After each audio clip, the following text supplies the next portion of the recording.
Odds are your team was upset in March Madness. Why did that happen, and is the Big 12 okay? This is Locked On Big 12. You are Locked On Big 12, your daily podcast on the Big 12 Conference, part of the Locked On Podcast Network, your team every day.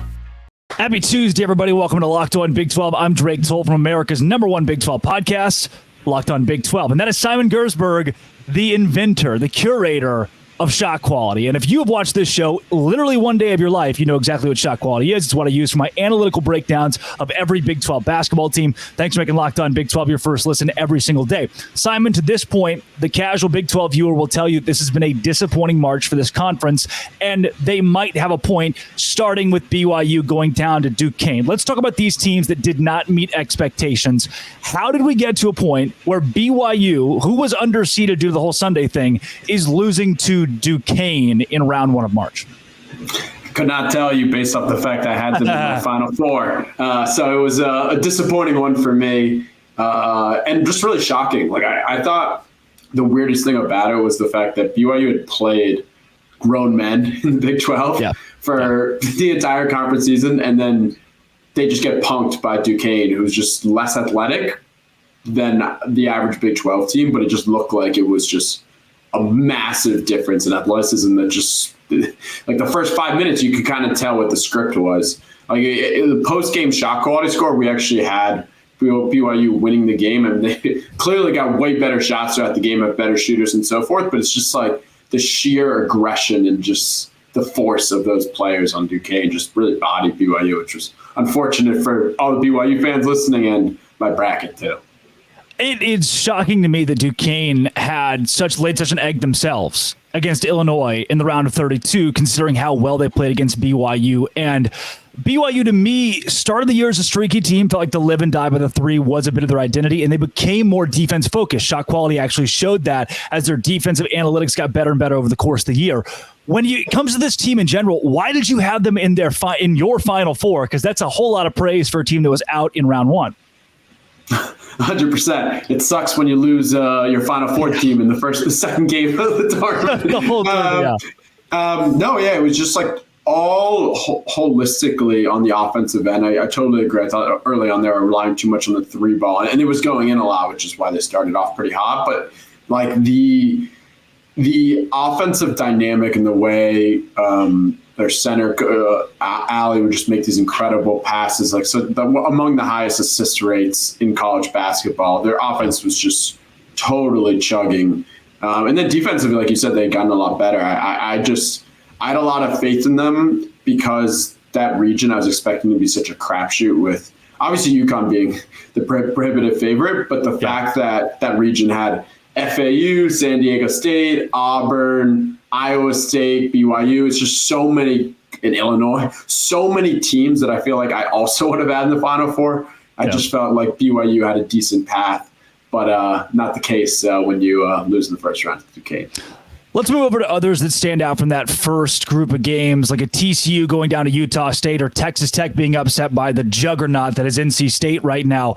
Which of those upsets shocked you the most? Did you feel like either of those teams were capable of making a run in March? Yes, I thought TCU was really good. I mean, I know they were going to have a really tough second round matchup to Purdue regardless, even if they had taken down Utah State. But I was really shocked by that. I thought TCU was the better team. And to see them lose that badly by the end was just very odd, honestly. And then the other one, like you mentioned, Texas Tech. I mean, Burns is a really tough matchup. And I think Warren Washington, if he was 100% healthy, would have been like someone who could have done a job at preventing him from just like taking over the paint. But he only played I think 19 minutes in the game. So he really was like not clearly at full health. But I liked both those teams. I think I liked TCU a little bit more. But Texas Tech, I think they have a good future ahead of them. I really love their coach. I think he's like one of the I love the offensive system Grant runs, and I think they'll be good for a while here. Yeah, I wasn't stunned to see Kansas go down to Gonzaga or Texas lose to Tennessee, and both those games were competitive for at least a while. But for Baylor to go down to Clemson, that was one that I know a lot of people, it's a sexy pick for Baylor to make it to the Final Four. And the way they lost, they were frankly dominated until the last 3 minutes of that game on Sunday. Were you shocked that the Bears were a first weekend exit for the third year in a row now? I was surprised you didn't bring me on to have them crap on Colgate for game one. I was expecting a text before then. I went to Colgate. I'm a big Colgate fan. So that was a brutal game one. I mean, they literally hit every single 3-point shot in the game. They still dominated the game inside and out. This game was like one of the biggest variance games of the season. Variance doesn't matter when it's a one game you're out result, truthfully. But in this game, Baylor shot the exact opposite of how they shot in the Colgate game. They missed all their open threes, all their open shots. We actually had Baylor, so they lost by 8 in the game, but we were expecting them to win by 9 in the game based off the quality of possessions the team got. Yeah, there's no it really doesn't provide anything besides pain. So I don't even sharing it at this point in time. But that's what it is. There's a lot of variance in a 1-game sample, and unfortunately the Bears were on the wrong side of it today.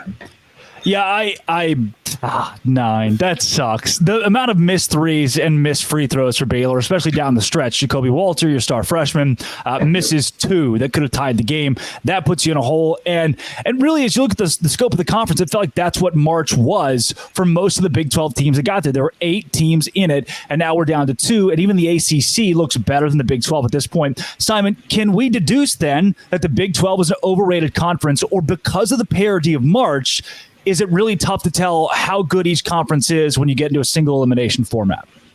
Yeah, I think it's the latter. I would not say the Big 12 is an overrated conference by any means. I think a good example of that is actually another conference, the Pac-12. So the Pac-12 had Oregon, Washington State, and Arizona. So Arizona's obviously great.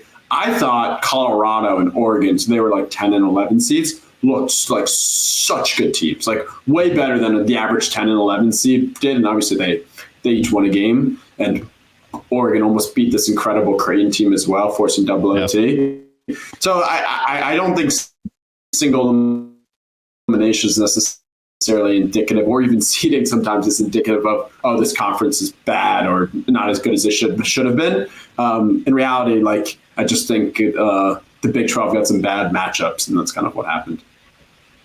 I like it. I'm going to go with that. The Big 12 got bad matchups, and we'll call it there. Now, look, there are still 2 teams that, in my opinion, are Final Four caliber, and I have both of them in my Final Four. I did not expect any Big 12 team outside of Iowa State or Houston to make it to the very last weekend, but they still have the opportunity to do so. Let's go into next. Which of those 2 teams can win the national championship? And I'll make the case that Houston will get it done. That's here on Locked On Big 12, part of the Locked On Podcast Network. It is your team, and it is every day.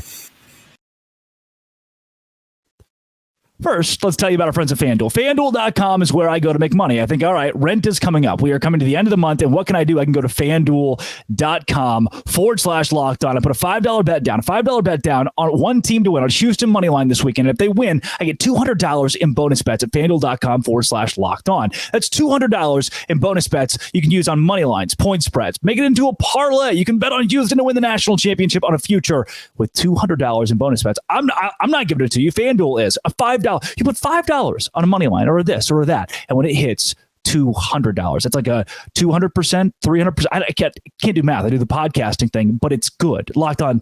The promo code of Locked On gets you that. So visit FanDuel.com/Locked On. Bet on college hoops until they cut down the nets this March.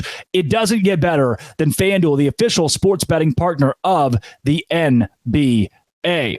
Today's show is also brought to you by eBay Motors. Keep your ride or die alive at ebaymotors.com. Millions of parts for your vehicle. If you like to wreck your vehicle like me, that's fine because eBay Motors exists. Superchargers, roof racks, exhaust kits, LED headlights, and more. Whether you're into speed, power, or style, eBay Motors has got you covered. 122 million parts for that number one ride or die. You'll always find exactly what you're looking for. And with eBay Guaranteed Fit, the part is guaranteed to fit every time or your money back. You're burning rubber, not cash. All the parts you want, all the prices you want. It's easy to turn your car into the MVP at ebaymotors.com. Eligible items only. Exclusions apply. eBay Guaranteed Fit only available to U.S. customers. That is ebaymotors.com. Simon Gersberg, the creator of Shot Quality, with us here. I believe the Houston Cougars are the national champions, the winners of March Madness in 2024. Refute, react. What say you? It's a good question. If I had to say who's going to be the national champion, I would not say them. I actually feel pretty good with Purdue right now. I think Purdue is looking so damn good. And I think they have a pretty, not easy draw. I mean, they have a tough matchup here with Gonzaga and then Creighton or Tennessee, whoever wins their game.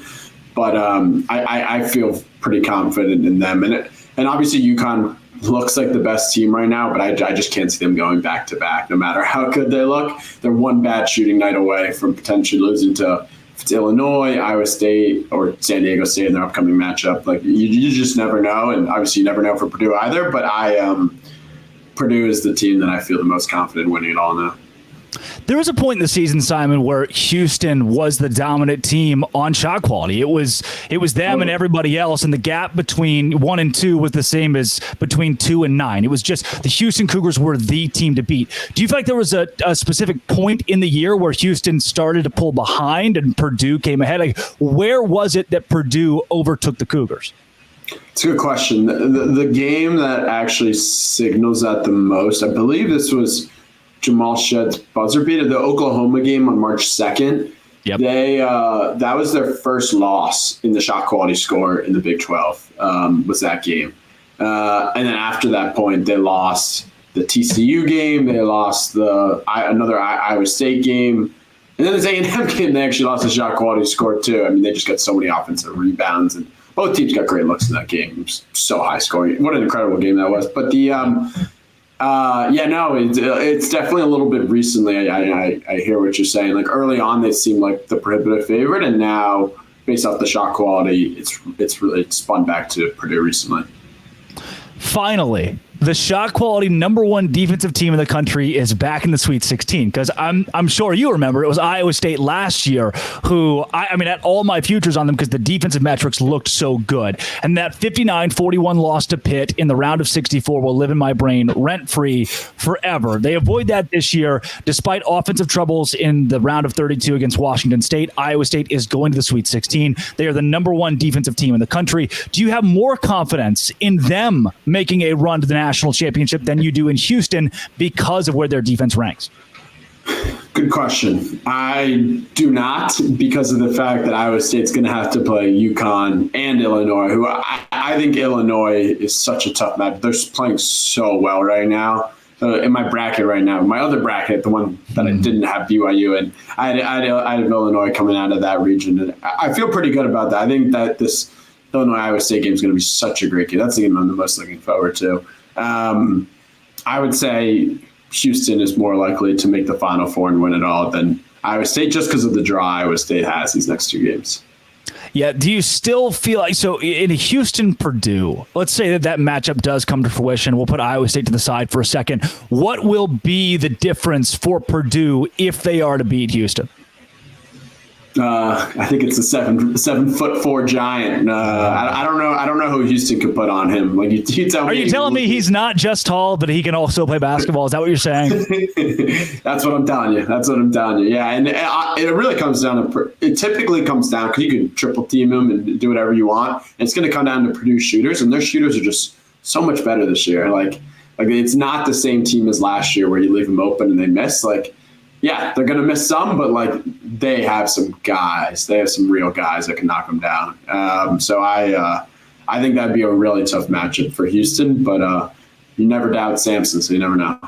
Never doubt Kelvin Sampson. In March, he's been solid. I even go back to that Final Four year they had in 2021 when Baylor won it all, and the mix of offense and defense that Houston has brought won them a Big 12 championship, got them a 1 seed, and they're a very good position to go to the Final Four. But if there's another team, I know we've mentioned Illinois, Purdue, Houston, Iowa State. Is there one more team floating out there that you think, all right, these guys could be a sexy pick for national champions?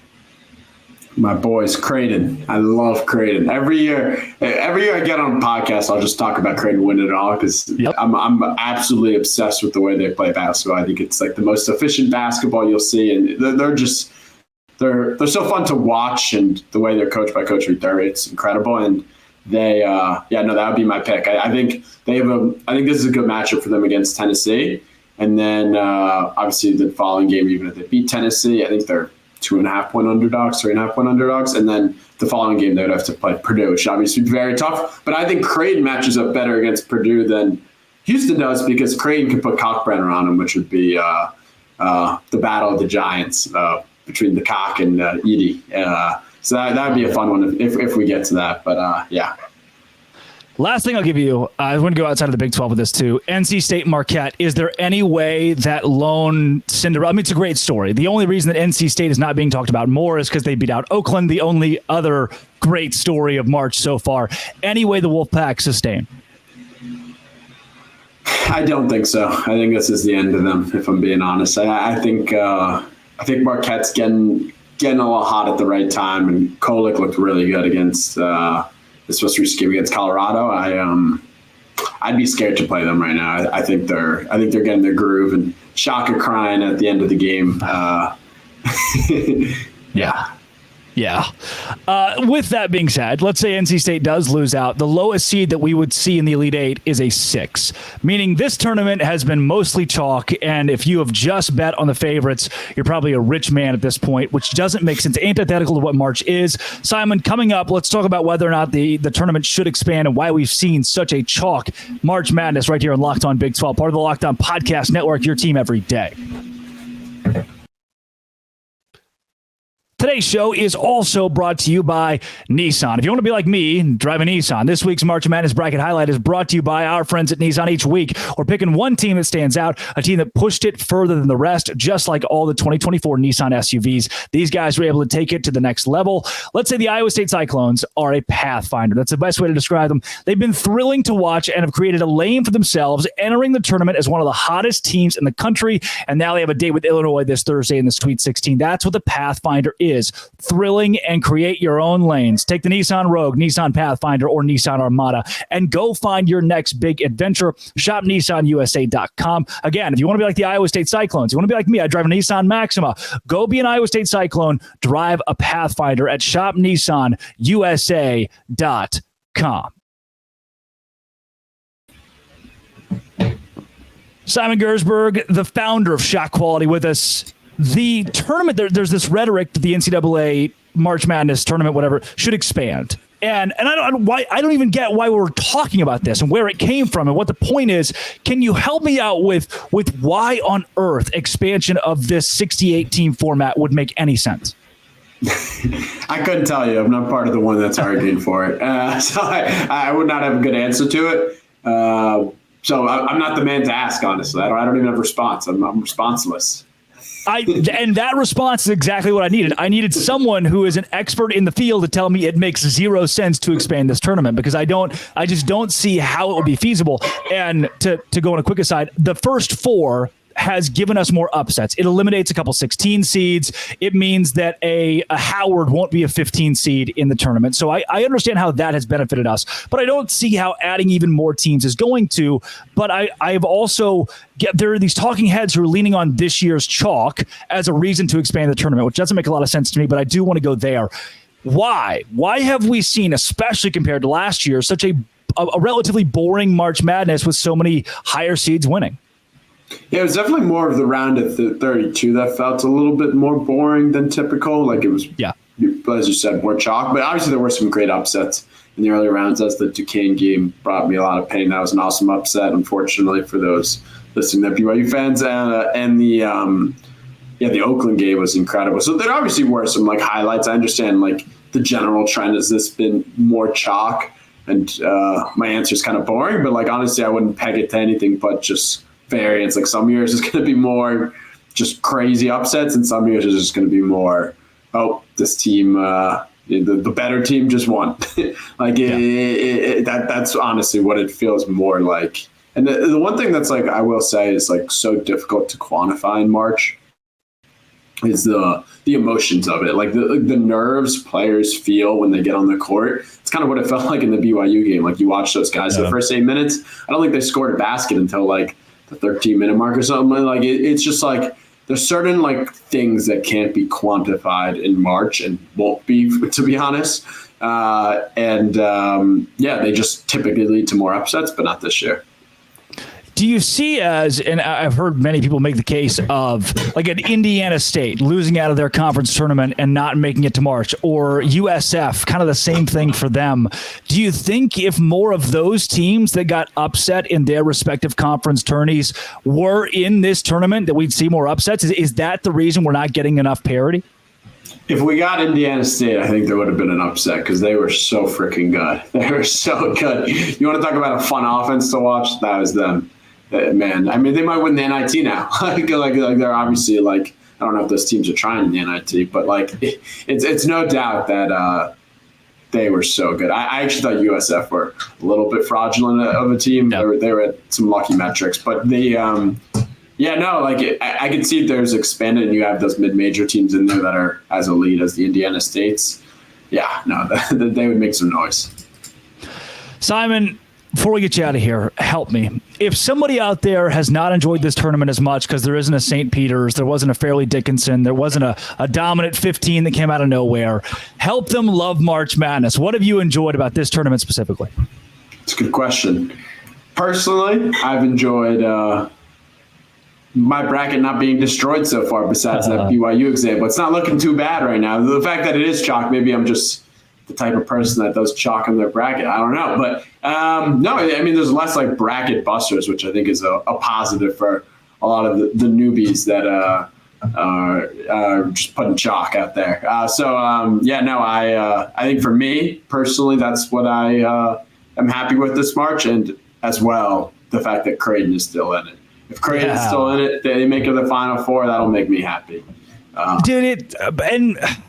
The weird thing that I'm having to conceptualize here is those 15 seeds typically get blown out some point down the line. So what we've created is a much more competitive Sweet 16 and a much more competitive Elite 8. Now we're going to get the best teams in college basketball, and not that team that accidentally got there was a great story. So I think those rounds should live up to the hype, or at least that's the hope. And Simon, if folks want to follow along shot quality or learn more about what you do and what shot quality is doing, like when we first met 4 years ago, it was small potatoes to what it is today, and now it's blown up in multiple different spheres. Give me a bit about shot quality, where folks can find your stuff as we go into the Sweet 16. Yeah, thank you, Drake. Yeah, main place to find is just shotqualitybets.com, which is like our consumer-based site where you can get access to picks, predictions, and the best feature that I use personally for my wagering is the live shot quality scores to see when teams are due for negative or positive regression, and then betting based off that. That's led to a lot of success for a lot of our customers this year. One of the bets yesterday, which that one actually would not have been a good bet. So I'm not even. It would be a bad one to suggest. But we had Baylor at halftime as a good shot quality bet. They did not cover. So if you want to check out shot quality scores, you're going to lose money. That's actually my pitch here. That's good.